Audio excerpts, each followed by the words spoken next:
Кстати, о футболе. Ситуация с Кокориным и Мамаевым обнажила главную проблему наших спортсменов. А именно, дикое несоответствие между зарплатами футболистов и тем, какую пользу они реально приносят. В программе Малахова прозвучали эти цифры. Александр Кокорин, нападающий «Зенита», получает 3 миллиона 300 тысяч евро в год. Давайте посчитаем по нынешнему курсу. 252 миллиона 351 тысячу рублей в год. 21 миллион 29 тысяч в месяц, 699 тысяч 12 рублей в день и 29 тысяч рублей в час, даже когда он спит. Павел Мамаев, полузащитник футбольного клуба «Краснодар», в год получает 183 миллиона 528 тысяч. 15 миллионов 294 тысячи в месяц. В день 508 тысяч 372 рубля. В час 21 тысячу 182 рубля. Вы меня извините, за что они получают такие огромные деньги? За какие заслуги? Наверное, наша страна такая богатая, что может себе это позволить. Да нет, треть населения за чертой бедности. По доле ВВП на душу населения мы на 62-м месте в мире, а по уровню зарплат футболистов на 6-м. А вот посмотрите эту таблицу.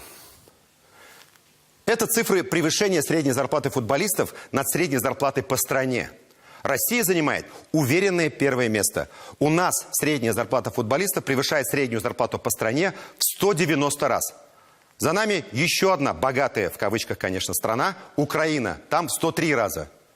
Посмотрим на развитые страны Европы.